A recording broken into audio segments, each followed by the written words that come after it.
Querying involves more than just data access. In this lesson, we'll take a step towards analysis by introducing aggregation, distinct selection, and wildcard filtering. We'll also see how a well-designed index optimizes performance by covering the full data needs of a directly related query.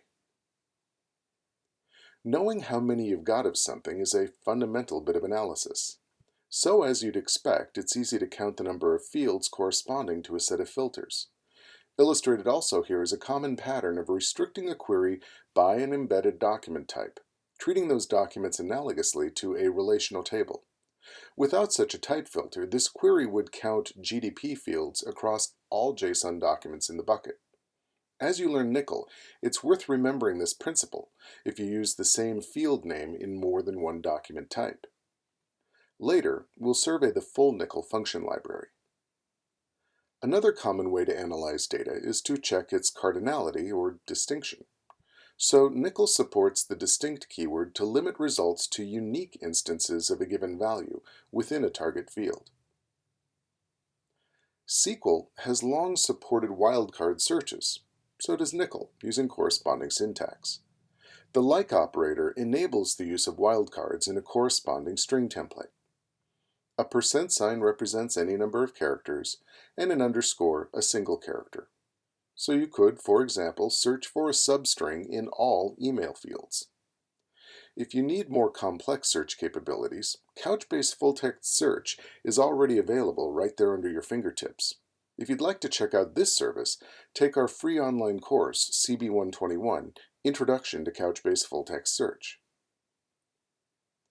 A covering index is one containing all the fields selected by a corresponding query. If the index contains status, first name, and last name, and you select those fields in that sequence, possibly filtering too, then the index has all the data you need. There's no need for an additional fetch from the data service, improving your response time. Where your data needs and system capacities allow, designing for full index coverage is a best practice to optimize performance. Let's take a look at some of this over in the UI. So I've built out a query here to select distinct country codes from Couch Music 2 only for user profile documents and just because I ordered the results by country code. Now if I execute this, as you see, it takes nearly 8 seconds for the results to come back. Not acceptable. So if we were going to index this, what fields would we index? Well, since we want to narrow by the type, and then we're also kind of analyzing for distinction across country code, those seem like two good candidates for fields to index. They're actually the only fields we're working with here. So I will create an index IDX cover demo on my Couch Music 2 bucket, and I will index the type and the country code. Take just a moment. I'll go back in my history and rerun the prior query. And now we get results back in less than half a second rather than 8 seconds. That's better. Let's also take a look at the plan over here. Take a look at the index scan, and we see that yes, IDX cover demo has been used, but also note that it's covering. All of the fields being brought back are available directly within the index. There's no need for an additional fetch from the data service.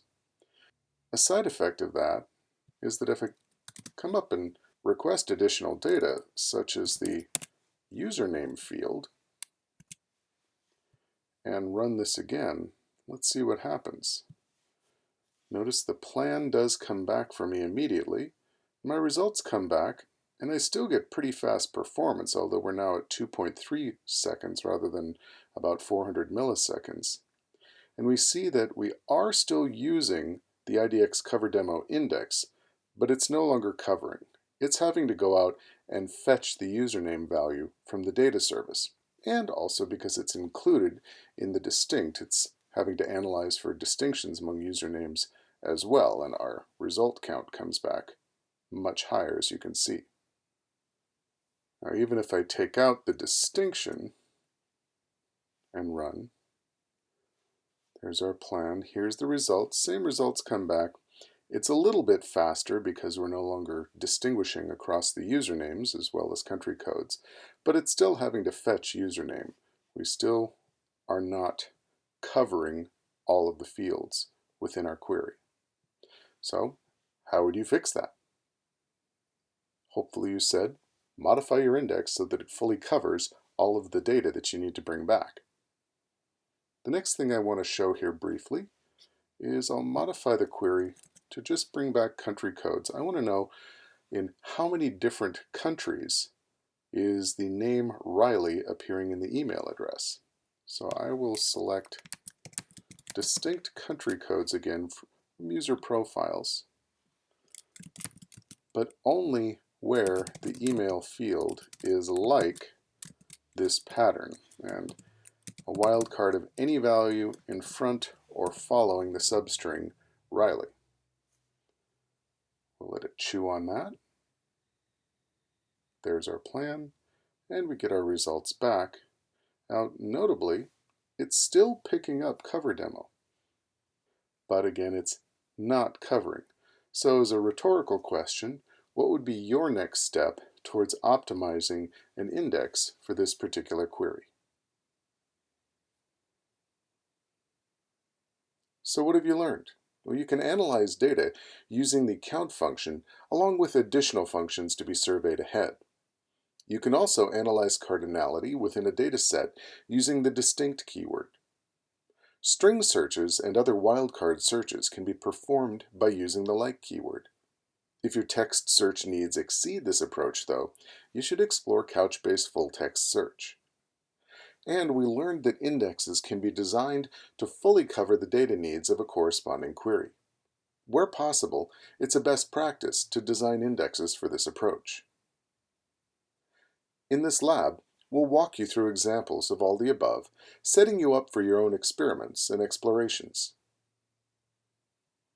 Next up, we'll continue learning how to analyze data by exploring how to check for missing JSON fields and missing values, as well as how to group results and filter by the results of those groupings.